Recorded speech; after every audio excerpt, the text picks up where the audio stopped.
All right, so just really broadly, what do you remember about lighting design or know about lighting design either from a studio class or specifications a year ago? Yeah, different technologies. It's really important to know. Usually nowadays, you're going to be converting any of the older technologies to LED, and so you need to know what that implies, such as color rendering and things like that, going from any of the old technologies and what the color appearance will be of the building or the space when you convert to LED. Okay, good. So the technologies. Okay, so the aperture or yeah, photometry aperture. I'll put this kind of separate. Yeah, lighting for specific tasks or functions. Yeah, perfect. And yeah, that's mostly what we get to today, which we have about an hour, right? So that'll be good. This is really good. Okay, that's a lot of good things that you know that you need to be considering when you look at lighting design. I'm going to put some terms on the board, which hopefully, if you don't remember now, then we will make sure that you remember starting from now. Does anyone recall what these might be? CRI and CCT? Yeah.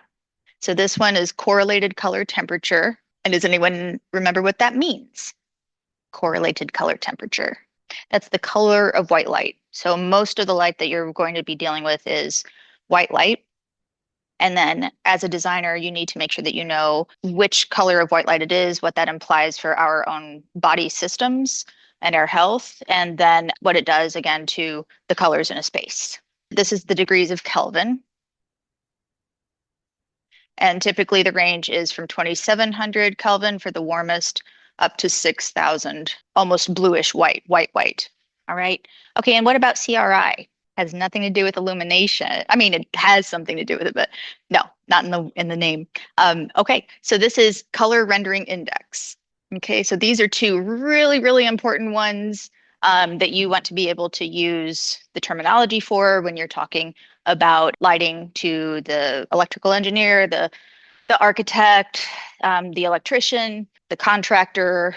Sometimes on the job, things get lost in translation. Lighting might not be ordered at the right time, so they try to sub it out, and you have to make sure that these things are going to match in quality to what is maybe already existing or the rest of what has previously been procured and maybe installed already. Okay. How do they differ? Well, this one has to do with the color of white light, and the color rendering index has to do with how well different technologies of lighting render different colors. Okay. And again, we'll go over all this today a little deeper. The other one you'll want to know is FC, which just stands for foot candles.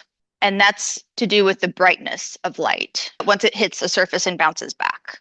Lux is still considered more with the metric system. Foot candles is what's used in empirical systems. And foot candles is what you will typically find on your cut sheets, your specification sheets, letting you know about the photometry and aperture, what to expect from different lighting. Okay, so here are some different ways to think about light as you start to integrate it into your project. And I'll come back to this a few times, especially, well, depending on what we do in the next class, we can consider this even more. The sunlight is considered our perfect source of light. So bright sun is the gold standard. Okay, it's energy efficient, it's free. We need it, obviously. And that's what, of course, humans first designed around was sunlight. And then, of course, fire came soon after that. Not quite as efficient, but still useful. Incandescent. I don't know if any of you even have incandescent bulbs in your house anymore. They've been banned in Europe. They're being phased out of production other than for specialty use because I believe I forget the percentage. It's something like 90% heat output and 10% light output, the way that it works. So that's why it's not going to be used anymore. Growing up, this is pretty much all we had, and we were always changing out light bulbs. Now you don't change light bulbs nearly as much, but the lifetime, that's a really important thing to look at for all different technologies, and they're very much related to what type of tech it is. So LEDs last up to 100,000 hours. The lifetime of an LED, or sorry, an incandescent bulb is 1,000 hours. Okay, so very low lifetime. They were always relatively cheap, but unfortunately a lot more heat is produced rather than light, and we have other ways to get better light now. Halogen is similar to this. Again, both of these have been phased out as much as possible and are being replaced by LED very successfully. You still see a lot of fluorescent light. T5 is one type of tube lamp for fluorescent, but they come in all sizes. I think these are probably T8s, which are slightly bigger. They're like the medium size. And then T12s, which are the biggest tubes, are being phased out too. Does anyone know why fluorescent isn't great? It's definitely more energy efficient than incandescent or halogen, but we still want to get this phased out towards LED. And it has to do with recycling and what's used in fluorescent lights. Does anyone know? Mercury. Yeah. So that's what keeps the gases moving. It ignites the mercury to bounce back and forth with inside this tube of any kind. Sometimes they're twisted into compact fluorescent tubes so they can replace incandescent bulbs. But yes, they all require mercury. And so recycling them is a big problem. And we don't want that leaching into the earth and the water systems. And so LED is the closest that we can get so far, and I'll show you in a minute why, to natural sunlight. And almost everything that you're going to be looking at, hopefully, will be LED for whatever projects you're going forward to do. You can see the lifetime, depending on what it's made for, how it's made, is much higher, almost 10 times, or can be up to 10 times higher than incandescent bulbs. And then you also don't instantly have lights out. If it fails, you'll have the slowly dimming effect. So somewhere around 50,000 hours, then you'll start seeing a few foot candles fade down. Okay. And these are high quality. There's also a lot of really crappy LEDs out there too, and you want to be careful what you're sourcing. And we can go into all of that later. There are the diodes, there's the phosphor coating, and how that's put on, and then the binning process to get them all to the same CCT, correlated color temperature.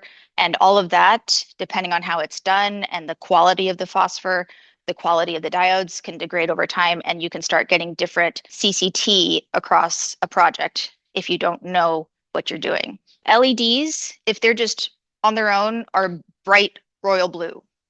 Okay, so in order to create white light from them, the phosphor coating is what creates that. So based on that, you get the different correlated color temperatures, and now you even have color tuning white light, so you can do anything from warm to cool white with the same fixture, either by switching a little switch on top or app on your phone or many other ways, controls on the wall. Okay, so sunlight, have you all covered sun and how architects integrate that into design? But it's been done for thousands of years all throughout the world. So here's the Pantheon in Rome. Are any of you going to Venice this summer? Yes. All right. So hopefully you'll go to Rome. My couple days in Rome were amazing. I've never spent 3 weeks in Venice, but I'm sure that I would love that too. So here, depending on the time of year and of course the time of day, the sun hits differently, and the building was designed for this so that there was a special occasion, a moment, a happening for when the summer solstice hit. All right. And it's really interesting because this happens all over the globe. This is one of the Mayan pyramids in the Yucatan Peninsula. And you'll see the top in a minute. But as the days go on, the sun creates this shadow under here. There is a dragon head down here. Or no, sorry, snake head. You can kind of see it down here. The mouth open right here. But as the day goes on, the snake slithers down the stairs and then back up, depending on the time of year. And so here is the summer solstice at the top of this pyramid, where the sun shines directly through that one day of the year. All right, so it's just some examples of how they celebrate the yearly calendar and sun in those very different areas of the world. Here is a cliff dwelling in Southwest Colorado. I got to visit one of these in Arizona when we were out there a few years ago. And again, they built these structures this way in order to protect themselves from the super strong heat of the desert daytime, but also be able to interact with the sun and be able to go to the areas that were warmed up then for the nighttime when it gets very cold. Right, and here's kind of a diagram of modern passive solar elements in design. So you have the window where the sun can come in, the winter sun versus the summer sun. You want a lot more coming in the winter. I was so glad to have some sun come in my windows today. And then the summer sun where you don't get as much in so that you don't get as much heat then. And then the distribution, how it comes through, and everything else that you hopefully started learning in interior construction. Okay, so we don't need to go into this. That's kind of fun though. I think maybe I showed that to you last year from Drunken History. So here's just a chart from Sunco, a lighting company, that gives you an example of all the different ranges of color rendering index with what it implies. Okay. This varies for everyone. It's not like this is what it is. Cherokee, who graduated 2 years ago, she has this beautiful old Louisville home, but she loves white light, like cool white light. So her home, when I pass by it, has really white light, which is not what you assume in those historic homes. You expect kind of this 2700 Kelvin color. Okay. These are more specialty ranges, the 2000 Kelvin and 2200 Kelvin. You'll see those maybe in restaurants, maybe with some Edison bulbs coming down, and they're super orangey colored and still emit fairly white light. But this range from 2700 to about 400 is what you will typically see in places.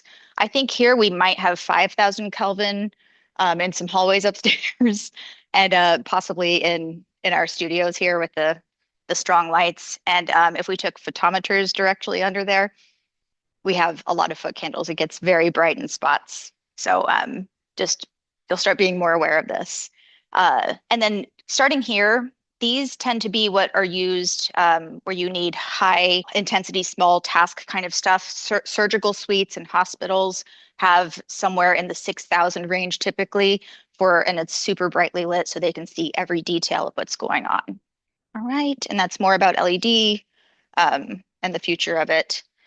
All right, this is a little repetitive, but it does show a lot of different types of light fixtures that you will want to start being familiar with as you go into the field and know what you're talking about. And if something is in an existing structure, if that's going to be good for going forward, or if the new task, the new function of the space, you'll want to do something different. And then what kind of budget would you allot eventually, right? So we have different types of cove-mounted lighting, wall-mounted, suspended linear, which is what we have here. This one is fully uplit, 100%. This is, I believe, more like a 2080 or something, or maybe 4060. You kind of helped with some of this design, right? Do you remember? Okay. Yeah, back then they would have had to select this on a spec sheet, what that percentage would be up and down. But I would say this is arguably the best lighting design in the whole building. I can't say I love any of the rest of it. But yes, you have wall-mounted fixtures, you have ceiling-mounted, you have pendant, you have ceiling-mounted, and then you have the cove. You have all these different types of lighting fixtures, okay? How you start deciding what you need will come with experience, and we'll get into that a little bit, where you might layer these different types of things and for what purposes. You have a lot of really flexible lighting, track lighting in retail shops and galleries where things are changing in and out a lot and they need to focus the lighting in different areas. And then you also need damp located, wet located listing or rated fixtures, depending on if you're designing some restrooms or even pool areas or different things like that, or outdoor areas. Right, so here's another example of what you might find in a space and how it might be lit. And then we'll go into what different layers these would be considered in the next few slides. All right, so again, you have a wall sconce, wall washer, recessed can, recessed fluorescent. Here we have direct, indirect pendant. Here's an indirect pendant where it's only bringing light up, a recessed cove. What's not shown here is what we have in most of the other studios where you have a ceiling mounted fluorescent fixture. So that's just like this, except there's more housing around the outside, so it's pretty to look at, right? Then you have under cabinet lighting and task lighting as a little table lamp. Okay, so there are a lot of redundancies in this, but this gives you a good example of the different types of lighting that you would want in a room to make it functional. Okay, we're not talking about decorative lighting yet. That's totally different. Okay, and not really typically not designed to perform. Okay, this is performance lighting made to make the space and the human experience in a space comfortable and functional. Between these two, we call them eyeballs a lot of times. Yes, a lot of them are made to be adjustable now, which is really nice. Okay, so there are always 1,000 factors for any kind of design project in every single area of design. Here are lighting design factors specifically. Okay, and a lot of them overlap with a lot of other areas of design too. The size and the space is obviously the first one, along with the occupant's age and preference. So the occupant's age, do you know how that would factor into what lighting you're looking for?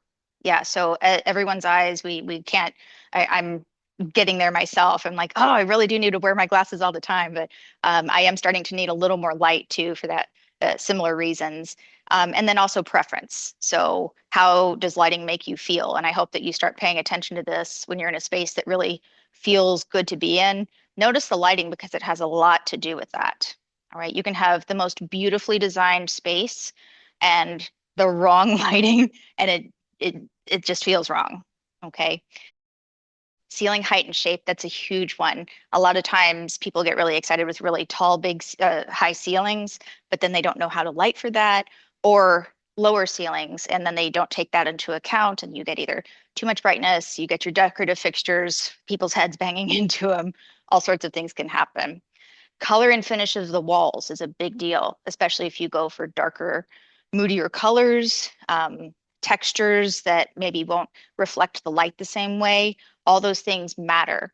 And that's often where you want to start consulting a real lighting designer and who has different software to use, different ways to finish off the ideas that you have to make sure that it works the way that you intend it to. Existing lightings, electrical setups.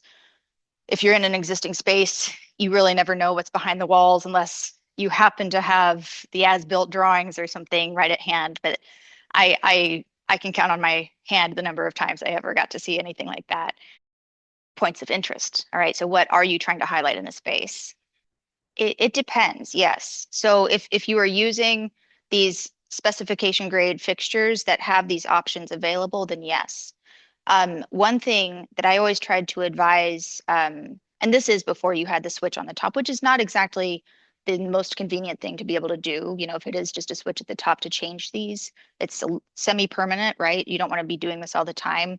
I would always say for maintenance purposes, for the janitorial staff coming in, you want them to do a good job cleaning.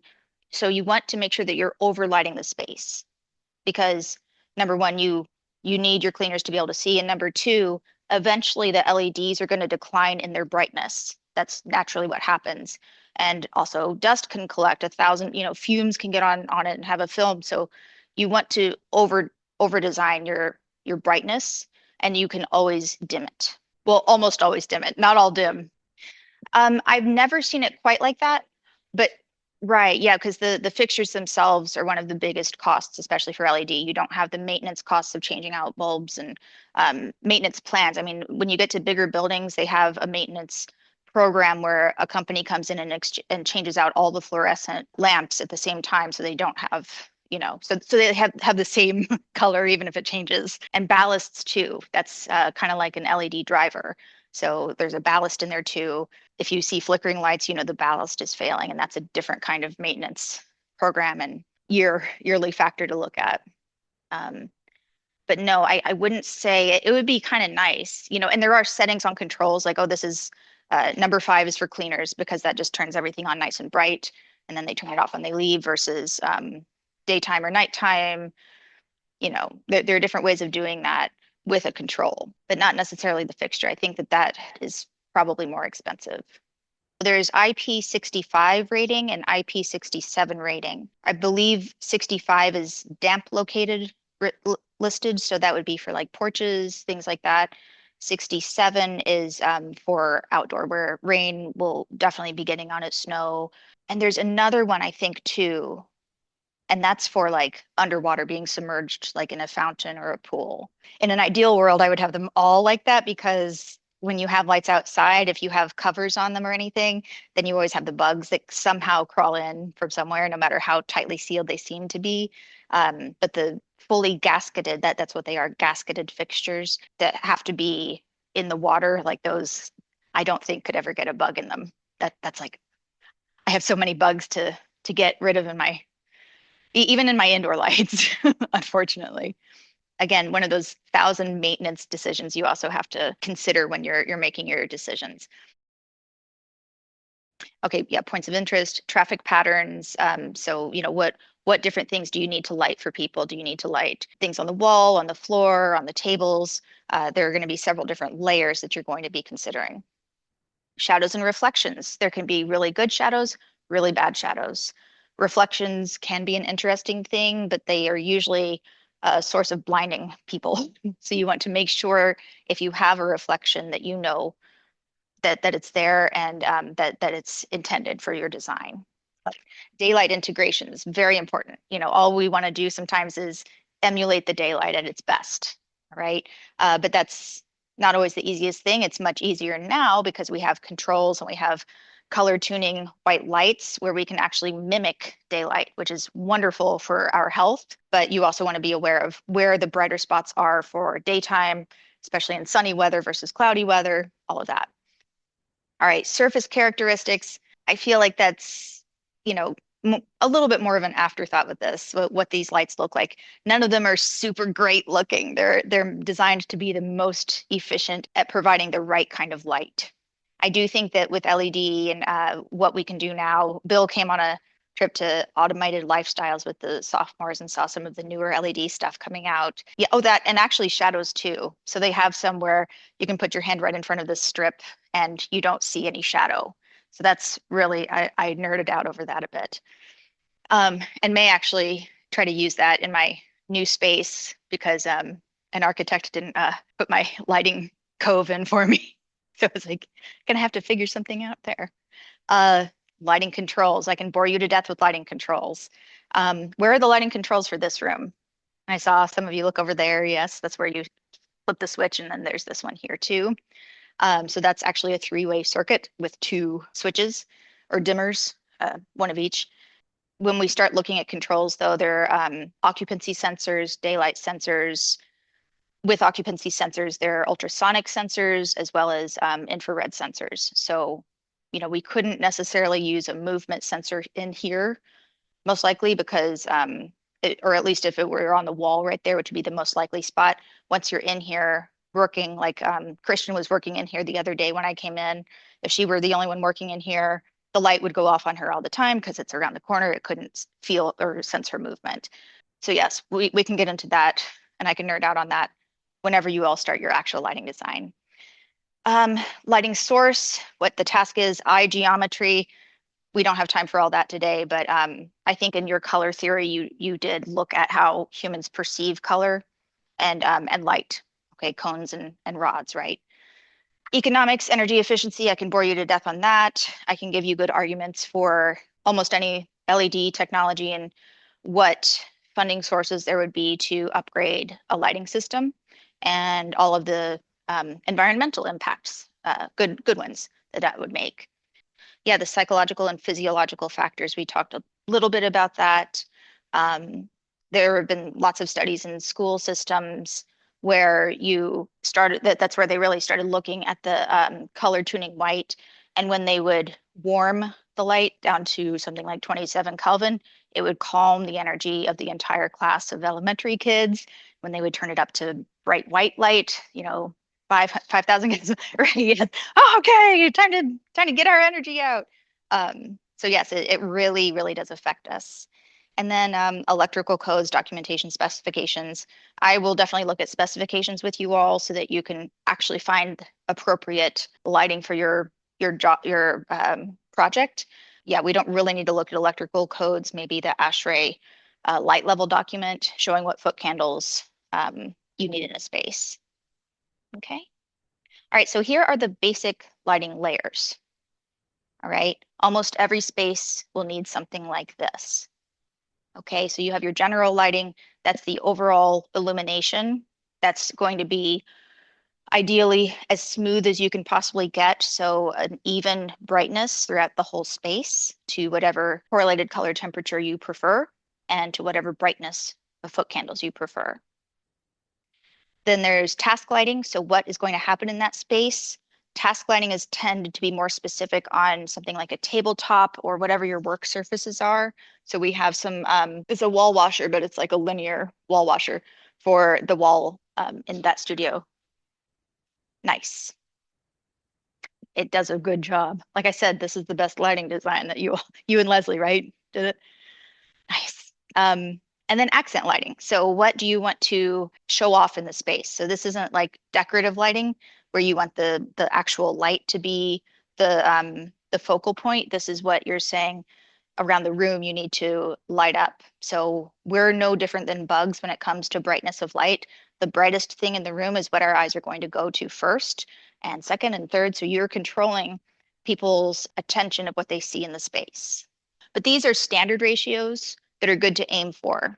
All right, so your general ambient lighting would be the 1, and then task and accent lighting, depending on what it is, how bright you think you need it for whatever level of detail or whatever level of dramatic effect you want, would be 3, 5, 8, or 10. So if you have a uniform level of 20-foot candles around a space and you just want a little pop, just a little subtle increase in light to direct people's attention, then you would have 60-foot candles at that space.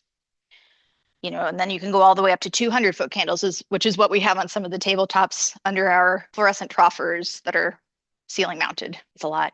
I have my little photometer in my office if they want to play around with it.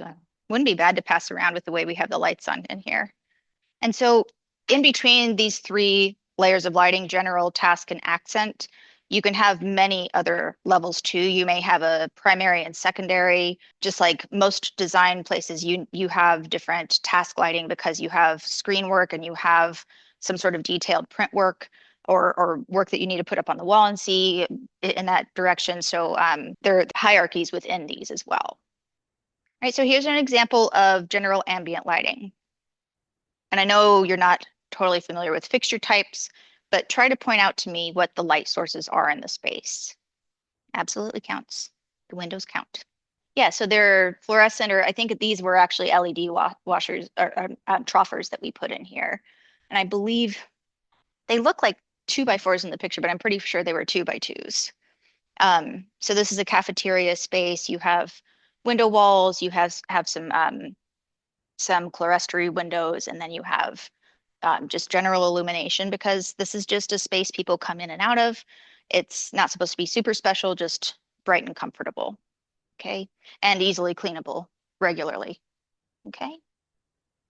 So that's a very simple 1-layer design, and you'll see that in different places. Although you do have, I don't know if you can see it here, some task lighting, and over here with the little buffet, some more lighting that's task. Yeah, service, yeah.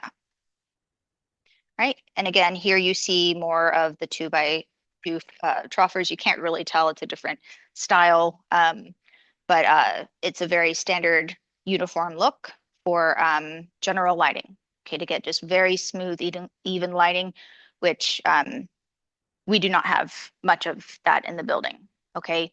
We have very, very stark changes in light levels.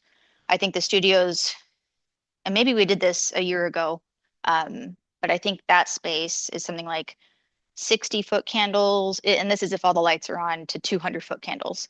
And that, do you know what that contrast and brightness does to your eyes? It makes the muscles work harder, so you actually feel tired from inconsistent light levels. All right, so uniform general lighting is a really important step. You're never alone on this. You're with an electrical engineer or someone who knows what they're doing too, but you also need to be aware of it in case things are changing. you need to be able to say, okay, yes, this is apples to apples, or oh no, this is going to change something. Let's look at the spacing for these fixtures because that's going to matter on the evenness of the illumination. Okay, what about this one? What different types of lighting do you see? And almost all of it's for general illumination. Yeah, yeah, so these are some cylinder pendants. Yeah, yeah, so there's some cove lighting washing the wall. It doesn't look great in this picture.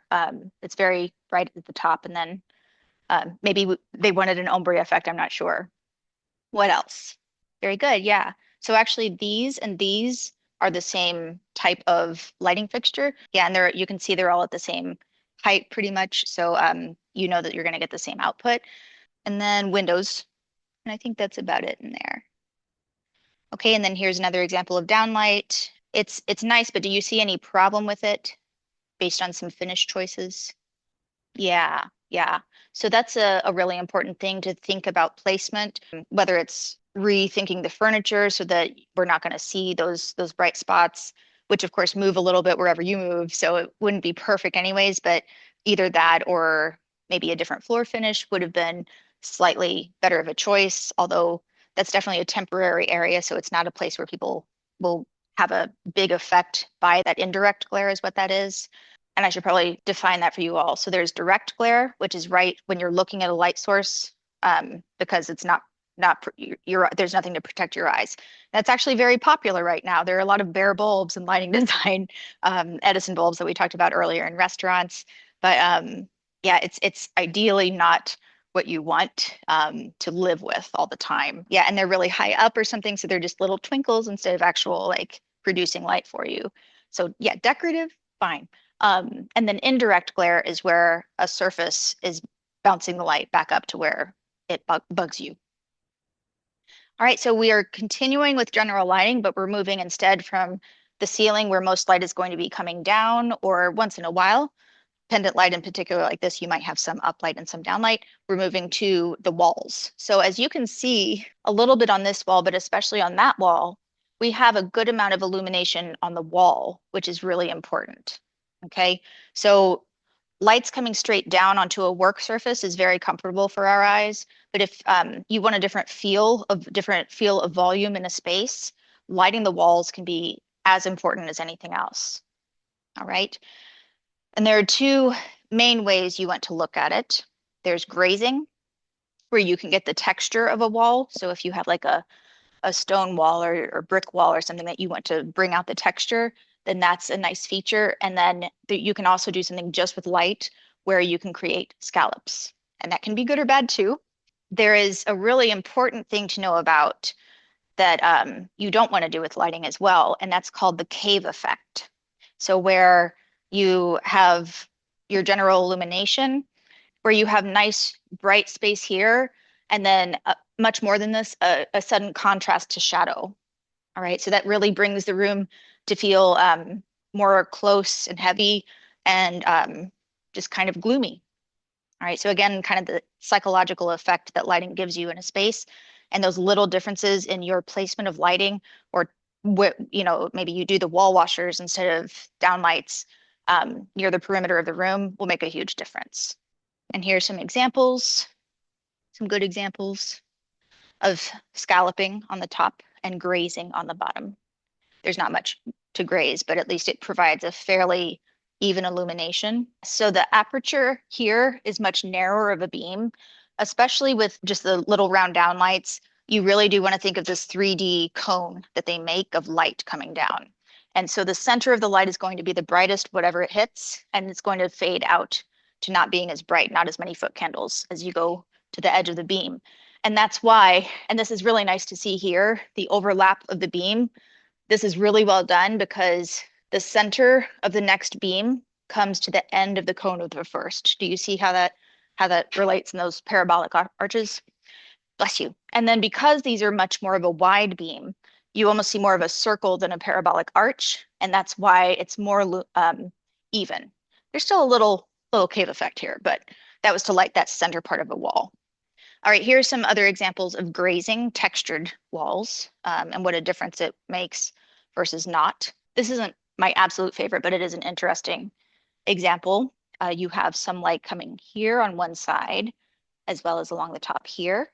So you get a reading of most of the texture from the top coming down, and then a little bit down here at the base going up. Here you have stone. It's just coming from down here on the bottom. And so you get a very dramatic effect. Typically, if you light down up, it's considered more dramatic. And then here's one that's much more even. So you can't see it, but here are some wide beam lights up top to graze from the top. And then you also have some graze from the bottom. It's a very even illumination. Okay, here's the glare slide that I knew I had somewhere. So direct glare is where your eyes can see the source of the light and have to do all that extra adjusting with the muscle. And then indirect glare is coming from wherever it hits, coming back up to your eye. You definitely don't want unified glare ever unless you're trying to interrogate someone. And you can't completely control glare. You can see on the bottom right slide, this is, just some sort of wood looking, probably vinyl flooring. And you're going to have some glare. Okay, but if it's diffused, that's way better. Okay, so just again, considering the surface finishes that you have are important. Well, and this isn't even nearly as bad as, say, the Yum Center, where they have those huge, I think they're still metal halide light fixtures. Yeah, just it's like being on a stage. You're just completely blind if they're all the way on. It's something to look at, and it's so important for sports. You need to be able to see the ball. Different sports, it's really interesting to look at it, and you want to make sure that the ball is lit properly as well as not the glare. And we were doing one of the tennis centers here because of the roof construction, like how we could somehow mount the right kind of light for tennis balls and tennis games. It was really, really challenging. Sports lighting is its own beast, and you won't have to do that unless you choose to go into lighting and specifically into sports lighting. Same with theater lighting too. Okay, so what kind of light sources do we have in this room? Yeah, a little reading lamp. Yeah, two separate pictures, just a close-up of this one type of light here.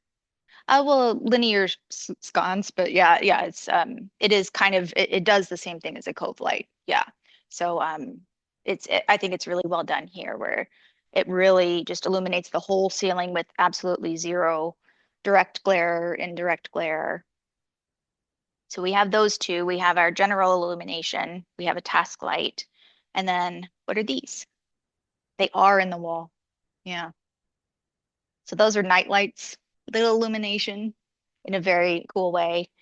And then the other one is kind of decorative, ambient, a lot of glare. Yeah, that one wouldn't be my personal choice, but I understand the aesthetic they were going for.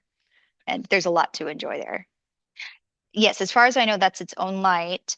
And the striation mark can be kind of cool. And again, if it's intentional or not, but this one has that striation coming from that big reflective bowl of for the light source. You have a little bit more of this.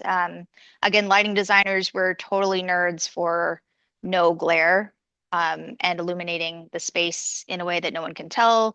It's kind of that invisible design element that makes it makes the mood of the space.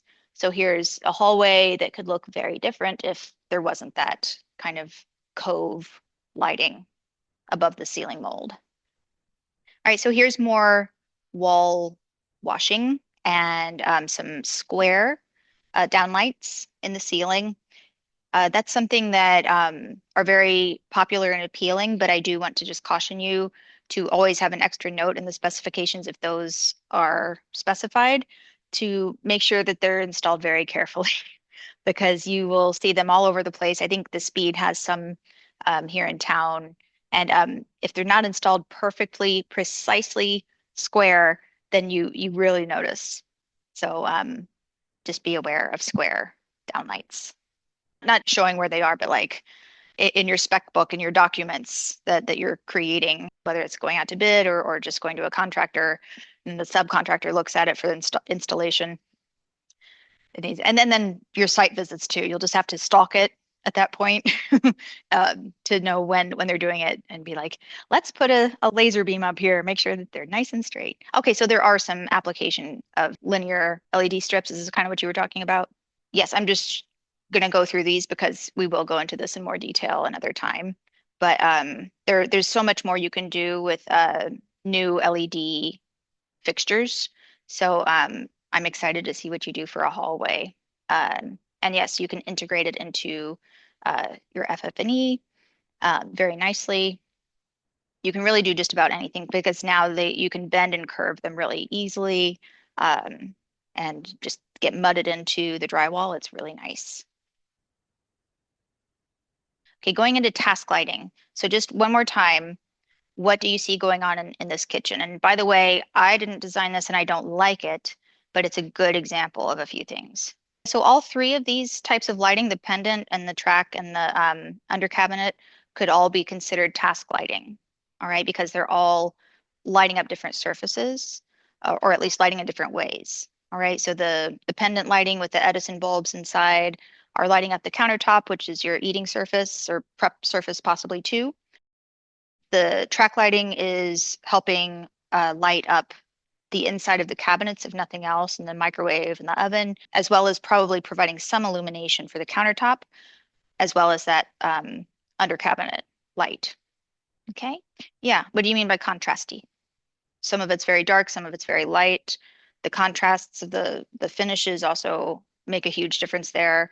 You have some cave effect going on at the corner of the ceiling, dark cabinets, lighter walls, really strong glare. And some of it's the track lighting could simply be adjusted and it would be probably a bit better. But yeah, you have so much direct glare in your eyes. And a lot of times under cabinet lighting on kitchen counters provide a lot of glare because they're not installed properly, or it's just not a very high quality one. They got it from Home Depot or Lowe's or whatever and installed it and thinking it would do what it needs to do, but it doesn't. So under cabinet lighting for task lighting needs to bounce off the backsplash and then down onto your work surface. Same thing with overhead lights. It needs to be right on the edge of the counter.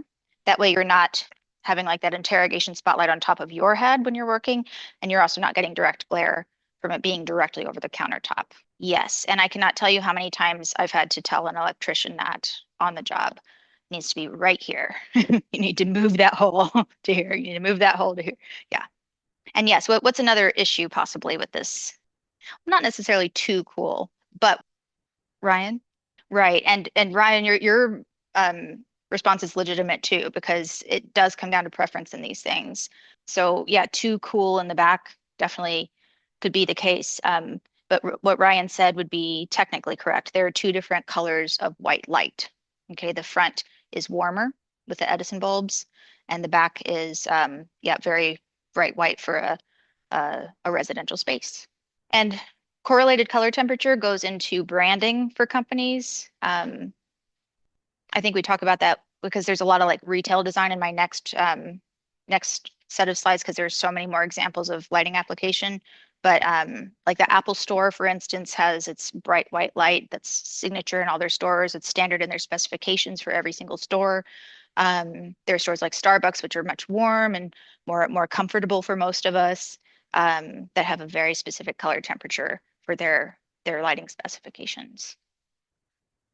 All right, and there's another example of a pretty desk lamp for task lighting. And then, of course, the one next to the bed again. Accent lighting, I used this very dramatic stage lighting photograph to make the point of what you can do with accent lighting. All right, this is no lighting and accent lighting. So that's not exactly what you would do most of the time unless you're into museum design, which is another specialized field of design. Maybe display designs for stores as well sometimes. I got this from one of the entertainment lighting specialists, and I was like, "Can I get that picture?" Because there must be some leftover. It kind of looks like it, but also just really high intensity beams. So stage lighting, they are not looking at the environmental impact as much because this is the impact that they're looking at. And not only that, but I mean, it may be a laser kind of light because the rings on the floor are so clearly defined. It's not like a cone of light that we look at for interior design. This is something else, something special. But it gets the point across of accent lighting. Lots of different types of accent lighting based on what you're trying to light, whether you want sparkle or showing a smooth surface, like car showrooms are a big one, wanting to show that smooth paint finish and the contours of the car. And then other things like artwork, of course, and then what kind of artwork. So these are two different car dealerships and different types of lighting that they want and is in their branding profile for what they want to show off with their product. Yeah, it's a little too much in my opinion. Yeah. But I imagine someone going there already knows where they are and they want to see the sleek contours. And it's on a rotating platform too. So eventually you will see what the brand is if you're not aware. It's ridiculous. It is. But also, this is the kind of lighting that you would see in a paint shop for cars as well. Okay, so they can see all sides. They have the sides and the top illuminated, and they can see all the contours. So in case there's any speck of dust or any kind of flaw, they can fix it. And then here is where kind of car showrooms and jewelry showrooms come together with more small point light sources for more of the sparkly effect.